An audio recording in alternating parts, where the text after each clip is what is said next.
Harvard university, మంచి భవిష్యత్తు కోసం తెలుగు విద్యార్థులు ఇష్టపడే యూనివర్సిటీ. దర్శి గారు అనేటప్పటికీ ఆయన ఫిల్మోగ్రఫీ ఒకసారి అబ్జర్వ్ చేసుకుంటుంటే ఏదో ఒక పాయింట్లో ఫేస్లో అంటే ఆడియన్స్ ఫేస్లో ఒక చిన్న స్మైల్ అన్న తెప్పించే ఒకటి ఉంటుందన్నమాట. కానీ ఈ మూవీకి వచ్చేటప్పటికి అలా ఏం లేదు బ్రో. ఒక కొత్త దర్శిని మేము చూసినట్టు కూడా అనిపించింది. ఈవెన్ అర్జున్ రెడ్డిలో ఆయన చేసిన లాయర్ పాత్ర చిన్న క్యామియో వేరే చోట కూడా చెప్పా, థ్యాంక్స్ టు సందీప్ రెడ్డి వంగ. ఆయన చూసారు దర్శిలో లాయర్ని, అందుకే నేను చూడగలిగాను. కానీ మీరు ఫుల్ ఫ్లెడ్జ్డ్ వాడుకున్నారుగా, మామూలుగా వాడుకోలేదు. ఈవెన్ బ్లాక్ కోట్ కూడా వేయరు, ఓన్లీ ఆ వైట్ షర్ట్తో ఉంటారు అంతే. అదొక ఆఫ్ కోట్ సెటిల్మెంట్ అది ఆ సినిమాలో. బట్ దాంట్లో ఒక చిన్న రియాక్షన్ ఇస్తారు దర్శి లాయర్గా, చాలా బాగుంటుంది. సంథింగ్ ఇస్ దేర్, ఏదో పుల్ చేయగలిగిన అని చెప్పి ఈ లాయర్ క్యారెక్టర్ మొత్తం ఇన్వదేశం.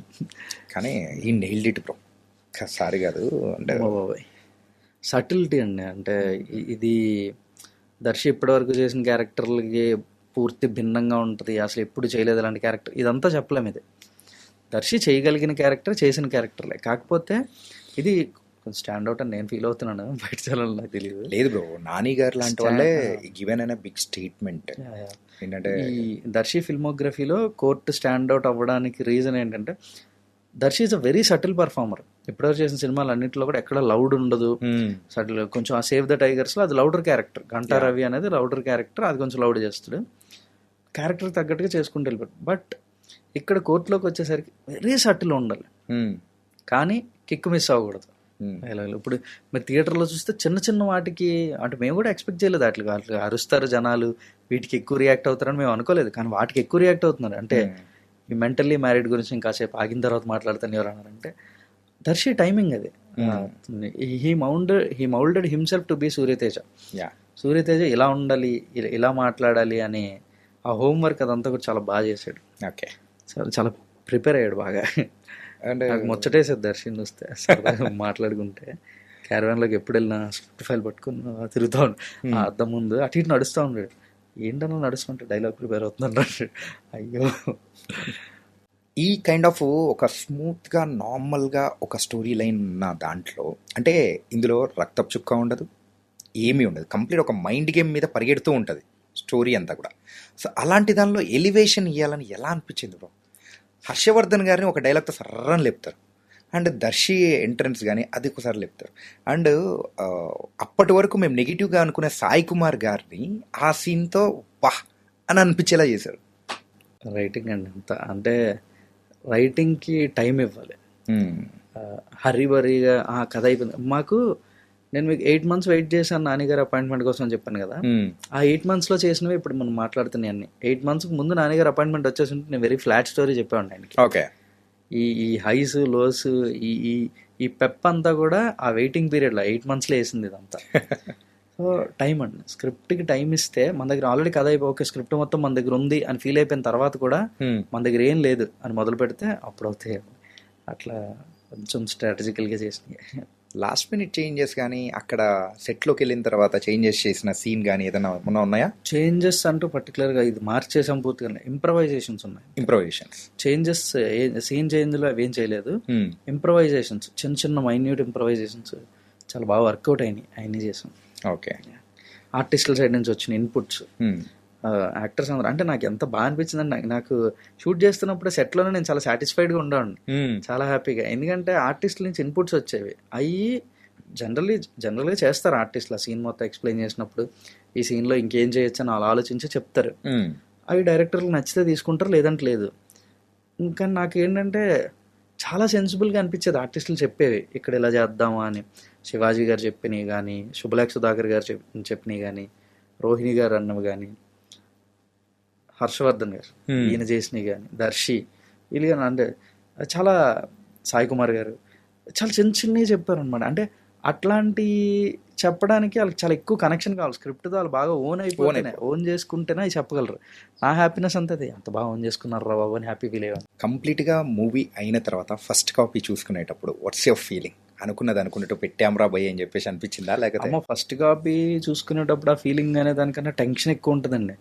టైం బాబోయ్, అంటే ఓవర్సీస్ కాపీ పంపించాలి, ఇక్కడ క్యూబ్ లోడింగ్, అబ్బో కంటెంట్ ఇచ్చేయాలి పైనుంచి ఫోన్లు వస్తూ ఉంటాయి, ప్రెషర్, ఈ ఫస్ట్ కాపీ చూడటం అనేది అంత అంత సాఫీగా అంత స్మూత్గా ఉండదండి. ఫస్ట్ కాపీ చూసేటప్పుడు టెన్షనే ఉంటుంది, ఏమైనా మిస్ అయిందా. ఇప్పుడు ఫస్ట్ కాపీ రెడీ అనుకుంటే మనం క్యూబ్కి ఇస్తే క్యూబ్లో వాళ్ళు ప్రీవియస్గా అరేంజ్ చేస్తారు, ఓకే మీరు ఇచ్చిన కంటెంట్ అంతా కరెక్ట్గా వచ్చిందో లేదో చెక్ చేసుకున్నాను, టెక్నికల్ చెక్. ఏమైనా సింక్ మిస్ అయిందా, సింక్ అవుట్లో అయినా అవి చూడడానికి వెళ్ళాలి. అది చూసేటప్పుడు సింక్ ఏమైనా మిస్ అయిందా, లేకపోతే ఏమైనా అప్పటికే మనం ఆర్ఆర్ అంటే మ్యూజిక్ అంతా చిన్న చిన్న చేంజెస్, యాడ్ ఆన్ ఇన్స్ట్రుమెంట్స్ ఏవో చేసి అన్ని పెట్టి తీసుకొచ్చి ఉంటాం. ఆ ఇన్స్ట్రుమెంట్ వచ్చిందా లేదా, ఇక్కడ ఈ డైలాగ్ హై చేసాము, అక్కడ డైలాగ్ మ్యూట్ చేసాం, అవన్నీ కరెక్ట్గా అయినాయా లేదు, ఈ చూసుకునేసరికి అయిపోద్దండి. ప్రశాంతంగా ఫస్ట్ కాపీ అనేది ఉండదు. ఫుల్ టెన్షన్ మధ్యలో హైపర్ టెన్షన్ ఉంటుంది అందరూ టీం అంతరికి. ఎందుకంటే ఒక్కొక్క డిపార్ట్మెంట్ ఒక్కొక్కరు ఫాలో అయ్యి ఉంటారు. సౌండ్ అంతా, సౌండ్ ఎఫెక్ట్స్ కానీ మ్యూజిక్ కానీ ఇదంతా ఏడీ టీం నుంచి ఒకరు ఫాలో అయ్యి ఉంటారు. విజువల్ సీజీకి పంపించిన షాట్లు, సీజీ షాట్లు అన్ని కరెక్ట్గా వచ్చినాయా లేదా, డిఐ నుంచి అనుకున్న షాట్లను, కొన్ని షాట్లలో చిన్న జూమ్ పెడతాం, ఆ జూమ్ కరెక్ట్గా వచ్చింది, ఈ అంతా విజువల్ ఫాలో అయిన ఏడీ అంతా ఇవన్నీ చూస్తారు. ఇవన్నీ చూసుకునేసరికి అయిపోతుంది టెక్నికల్ చెక్ అంతా మనకి. దాంట్లో కూడా అప్పుడు మాకు రియాక్షన్ వచ్చి క్యూబ్లో ఆపరేటర్ వెనకాల సిస్టమ్ నుంచి ప్లే చేస్తుంటాడు, అతను రియాక్షన్ అనమాట. వెరీ ఫస్ట్ ఆడియన్ వాళ్ళు ఫుల్ కాపీకి, ఫుల్ సినిమాకి. ఎందుకంటే ఇదే వెళ్తుంది థియేటర్కి, ఇంకా ఏం మారదు. వీళ్ళు ఫస్ట్ ఆడియన్ అవుతారు. అతను చూస్తున్నా క్యూబ్ ఆపరేటర్.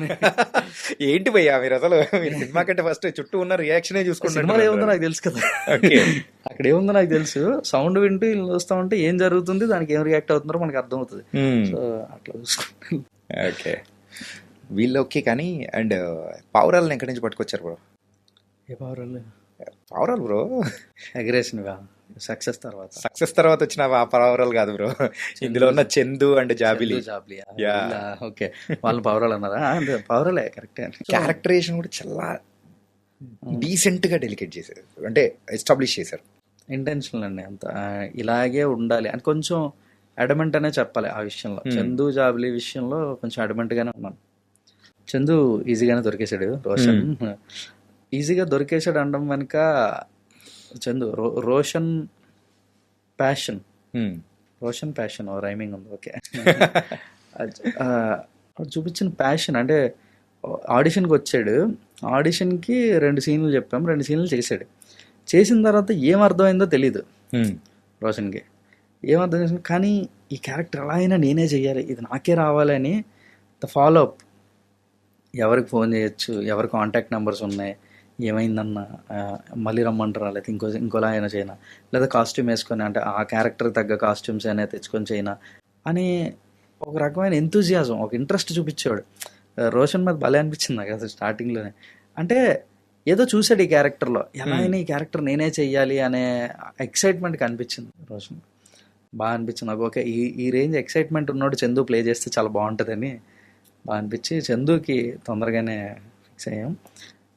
జాబిలి మాత్రం ఒక పాయింట్లో ఏంటి నాకు జాబిలి దొరకదా ఈ టెన్షన్ కూడా వచ్చింది నాకు. అంటే మన పారామీటర్స్ ఏంటంటే మా కన్సిస్టెన్సీ ఉంది, తెలుగు అమ్మాయి కావాలి, ఆ 17 yearsలోనే ఉండాలి. 22 years అమ్మాయినో లేదా 24 years అమ్మాయినో తీసుకొచ్చి ఇచ్చి నీకు 17 years అమ్మాయిలో చూపించమంటే చూపించడానికి రెడీగా లేను. అది అవ్వదు, ఈ సినిమాకి అది వర్కౌట్ అవ్వదు.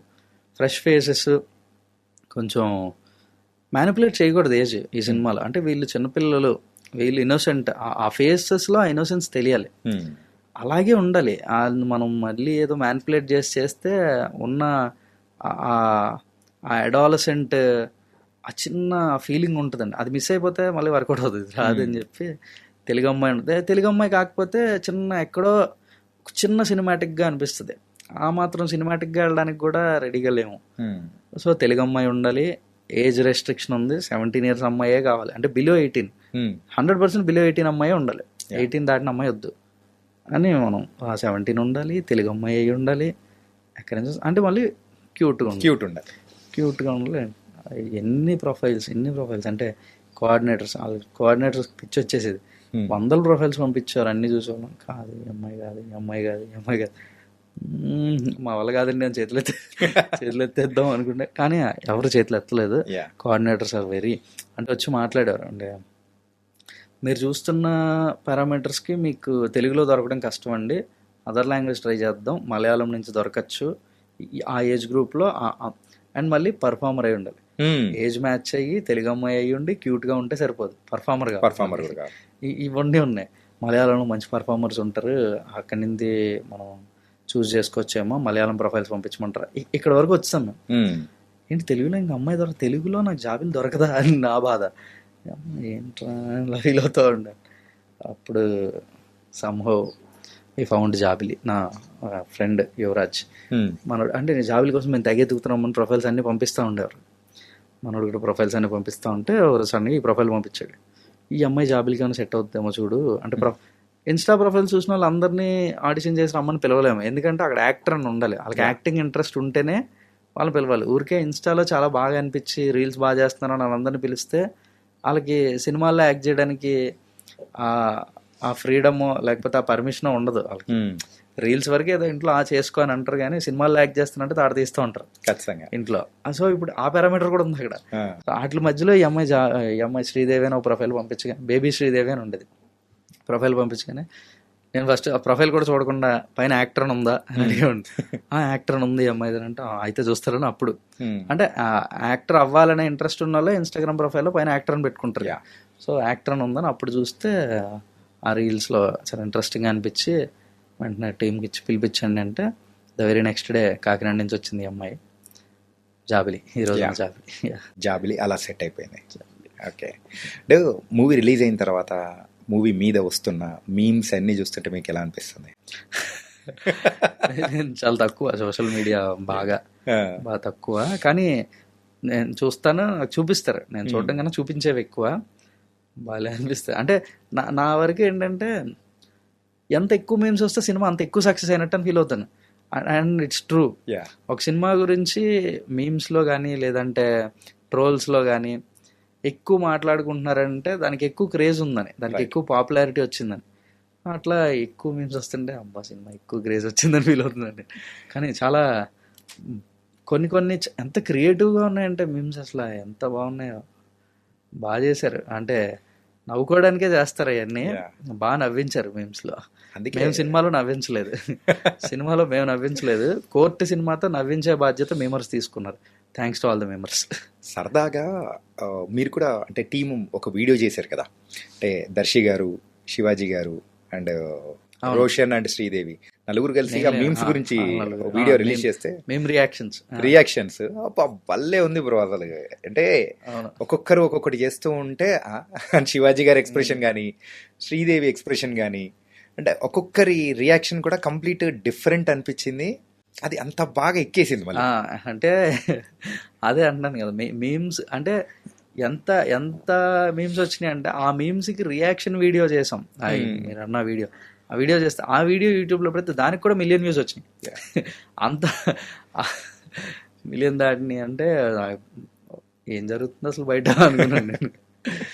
నేను థియేటర్కి వెళ్ళి థియేటర్ అప్లాజ్, థియేటర్ రియాక్షన్ చూసుకొని వచ్చేసి నేను ఓకే సినిమా బాగా ఆడుతుంది అనుకుంటున్నాను, కానీ నేను అనుకున్న దానికన్నా ఇంకా బాగా ఆడుతుంది బయట ఇన్స్టాగ్రామ్లో. ఓకే సూపర్ అనుకున్నాను. ఓకే, ఇప్పుడు మూవీ రిలీజ్ అవ్వకముందు అయితే ఎస్పెషల్లీ ఆ ఒక స్టెప్తోనే, ఆ స్టెప్తో ఒక రకంగా మీరైతే వాయిచ్చేస్తే రిలీజ్ అయిన తర్వాత రిలీజ్ అయిన తర్వాత ఇంకొక ఇంట్రెస్టింగ్ మీమ్ ఏంటంటే, శుభం కాటు పడేటప్పుడు వాళ్ళిద్దరూ హక్ చేసుకునే సీన్ ఒకటి ఉంటుంది. అక్కడ కూడా ఒక సరదా మీమ్స్ అనమాట. అవును, అప్పుడు ప్రియదర్శి గారిది ఉంటుంది అనమాట రియాక్షన్, ఇందుకేనా నేను వాదిచ్చింది ఒకటే అవన్నీ భలే సరదా అనిపించింది. అండ్ కోర్టు మూవీ మీద చూడాలి అనే ఒక ఎంతూసియాస్టిక్ అనేది కూడా పెరిగేలా చేసేసాయి. సినిమా చూడడం వాళ్ళకి ఆ మీమ్స్ అని చూస్తే ఏముందిరా ఈ సినిమాలో అని అనిపించే ఇంట్రెస్ట్ తీసుకొచ్చారు. Great job. And coming to the music bro, and background music కానీ అండ్ దాని తర్వాత ఆ సాంగ్ కానీ ఎవ్రీథింగ్ పర్ఫెక్ట్ సింక్ అయ్యేలా చేసేసారు విజయ్ బుల్ కానీ. ఎలా అనిపించింది బ్రో? ఆయన విజయ్ బ్రో ఆయన ఒక రకమైన మనిషి, వెరైటీగా అనిపిస్తుంది. ఏ ఇన్పుట్ బ్రో ఇక్కడ ఇలా రావాలి, ఇది ఇలా ఉండాలి, ఈ మ్యూజిక్ ఇక్కడ ఇది చేయాలి, ఇలా రావాలా, ఏం మాట్లాడుకోలేదు. సినిమా తీసాను, సినిమా పంపించాను, నేను మ్యూజిక్ చేశాడు అంతే. నేనేం మాట్లాడలే, దానికి తగ్గట్టు అయిపోయింది మొత్తం. ఆయన ఏం ఫీల్ అయ్యాడో అది చేశాడు మ్యూజిక్ అంతే. నేను అదే అన్నా బ్రో, సినిమాని నేను ఎక్స్ప్లెయిన్ చేయాలనుకోవట్లేదు. అంటే ఇప్పుడు మనం ఎక్స్ప్లెయిన్ చేసాం అనుకోండి, ఓకే ఇక్కడ టెన్షన్ బ్రో, ఇక్కడ హై, లేదా ఇక్కడ ఇది అని మనం అన్నీ చెప్తే చేస్తారు, వస్తుంది మ్యూజిక్ ఫైన్. కానీ నేను అంటే ఇప్పుడు చెప్తే కొంచెం ఓవర్ యాక్షన్లో ఉంటుంది. నేను ఈ సినిమా రిజల్ట్ అక్కడే చూశానండి, సక్సెస్ అక్కడే చూశాను నేను ఈ సినిమాది. ఎక్కడ ఏం ఉండాలి, ఏం ఫీల్ అవ్వాలి, మ్యూజిక్లో ఏం రావాలి అనేది మనం చెప్పకుండా ఆయన డెలివర్ చేశాడు. యా, అంటే ఆయన ఈ సినిమాని అర్థం చేసుకున్నాడు ఆయన. ఓకే, ఓకే అయిపోయింది పని అనిపించింది అప్పుడు. చాలా అసలు విజయ్ బ్రత వర్కింగ్ అసలు అదిరిపోద్ది. ఓకే. ఈ సినిమాలో 2 సాంగ్లు ఉన్నాయి కదా, Yeah. 2 ట్యూన్స్ కూడా ఫస్ట్ ట్యూన్ ప్రేమలో సాంగ్కి ఫస్ట్ ట్యూన్ పంపించారు, అది ఓకే. సెకండ్ సాంగ్ చిట్టుగోవాకి ఓ ట్యూన్ పంపించారు, అది ఓకే. అంతే, అంతే అయిపోయింది. 2 ట్యూన్స్ పంపించారు, 2 ఓకే అంతే. కానీ దర్శి గారికి just because of that understanding of the film, సినిమాని ఆయన అర్థం చేసుకున్న విధానం. ఎలా బ్రో ఇలా 2 ట్యూన్లు ఇచ్చి 2 పాటలు ఓకే అయిపోవడం అనేది చాలా ఇప్పుడు జరగదు అనుకుంటుంది, ఇది చాలా రేర్. అంటే ఆయన అదే అంటారు, తిరిగి నాకు ఇస్తారు ఆయన క్రెడిట్. ఓకే, అలా ఎక్స్ప్లెయిన్ చేశారు మీరు, అంటే నెరేషన్ ఈ సినిమాలో ఇది ఉంటుంది అని దాని లోపల ఉన్న ఎసెన్స్ మొత్తం అంత క్లియర్గా అర్థమయ్యేలా చెప్పేస్తే ఏమి ఇవ్వాలో మాకు క్లియర్గా అర్థమైపోద్ది కదా. సో అలా ఇచ్చిందే నేను ఆయన అంటాడు. ఓకే. నేనేం చెప్పాను నాకు అర్థం కాదు ఇప్పటికి. దర్శి గారికి ఎందుకు బ్రో అన్యాయం చేశారు? అక్కడ లవ్ స్టోరీ ఏమో అట్లా మంచిగా పెట్టారు, ఇక్కడికి ఈయనకేమో లవ్ స్టోరీ పెట్టనట్టు అట్లా చూపించినట్టు చేసేసారు. లవ్ స్టోరీ ఏం కాదు, ఏం లేదు అసలు. ఈ దర్శి సూర్యతేజ్ అనే క్యారెక్టర్కి ఏముండదు అసలు, లవ్ ఇంట్రెస్ట్ ఉండదు, ఏముండదు. అది దర్శి గ్రేట్నెస్ అండి. బయటకు అంటా ఉంటాడు, అరే నువ్వు లవ్ స్టోరీ తీసుకెళ్ళి వాడికే పెట్టావు సాంగ్, వాడికి సాంగ్ పెద్ద హిట్. అది రిలీజ్కి ముందే, సాంగ్ రిలీజ్ అవ్వడానికి ముందే సాంగ్ వినిపిస్తే సాంగ్ పెద్ద హిట్ రా, ఇది ఎక్దమ్ చాట్ బస్టర్ అవుతుంది ఈ సాంగ్ అని అన్నాడు. అన్న రిలీజ్ అవ్వకముందు ఎలా చెప్తావన్నా ఇట్లాంటి అని నేను, అరే నువ్వు చూడురా, నువ్వు రిలీజ్ చేయి అనేవాడు. అంత కాన్ఫిడెన్స్ ఉండేది ఆ సాంగ్ మీద. ఆ సాంగ్ రిలీజ్కి ముందే లవ్ స్టోరీ అడిగే పెట్టావు, హిట్ సాంగ్ అడిగే పెట్టావు, అన్నీ అడిగే ఉన్నాయి సినిమా, నాకేముందరా నల్లకొడి తప్ప అనేవాడు. అది సరదాగా బయటకు అంటా ఉండేది అది సరదాగా. బట్ వెరీ జెంటిల్మెన్ అండి, హీ నోస్. ఈ సినిమాలో సూర్యతేజ అనే క్యారెక్టర్కి లవ్ ఇంట్రెస్ట్ కానీ లేదా ఇంకొక అదర్ డీవియేషన్ కానీ ఏమి ఉండదు, ఉండకూడదు.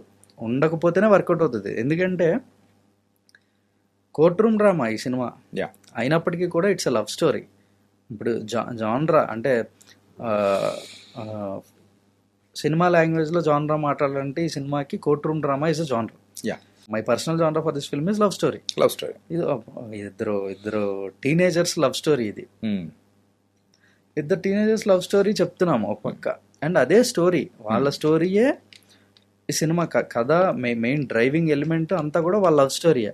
అట్లాంటి ఒక లవ్ స్టోరీ మీద ఇంత పెద్ద కథను బేస్ చేసుకుని అంటే కోర్ట్ రూమ్ డ్రామా, కోర్టు లోపల జరిగే సీక్వెన్సెస్, ఆ క్రాస్ ఎగ్జామినేషన్స్, ఆ డ్రామా అంతా కూడా వాళ్ళ లవ్ స్టోరీ మీద బేస్ చేసుకొని పెట్టుకుంటే పక్కన ఇంకొక చిన్న లవ్ స్టోరీ అయినా అది డీవియేషనే. అది చేయకూడదన్న, అది ఉండదు, అది రాకూడదు. అంటే సినిమా వర్కౌట్ అవ్వాలంటే అది ఉండకూడదు. రైట్. అండ్ ఈ లవ్ స్టోరీలో జరిగే ప్లే మొత్తాన్ని నడిపించేది దర్శియే కాబట్టి obviously he's there in the film, he's there in the love story, అన్నిట్లో అతను ఉన్నాడు. అందుకే తనకి హీ నోస్ సో మచ్ అండి, ఇమ్మెన్స్ నాలెడ్జ్. దర్శితో కొన్ని విషయాలు మాట్లాడుతుంటే ఇవన్నీ ఎప్పుడు తెలుస్తున్నాయో నీకు అనిపిస్తుంది. అంటే ఎక్కడ చదువుతున్నావు, ఎక్కడ చూస్తున్నావు, ఇవన్నీ అనిపిస్తుంది. అంత నాలెడ్జ్ ఉంటుంది. నాకు అప్పుడప్పుడు భయం వేస్తుంటుంది, నేనేమైనా వెనకబడి ఉన్నానా అని. అంత మాట్లాడతాడు, వెరీ నాలెడ్జబుల్. కానీ స్క్రిప్ట్ మీద కానీ తన చాయిసెస్ ఆఫ్ స్క్రిప్ట్స్ చూస్తే మనకు అర్థమైపోతుంది. ఎవరు చేయని సినిమాలన్నీ చేస్తుంటాడు. అప్పుడప్పుడు కొన్ని చిన్న రిస్కీ అటెంప్ట్స్ అవి చేస్తుంటాడు, but part of the process అవన్నీ. కానీ ఒక మల్లేశం చేయాలన్నా, ఒక బలగం చేయాలన్నా, ఇట్లాంటి మెయిల్ చేయాలన్నా, ఇట్లాంటివి అంటే అయ్యి ఉండాలండి. ఇట్లాంటి స్క్రిప్ట్స్ పట్టుకోవాలంటే ఆ సెన్స్ ఏదో చూస్తాడు.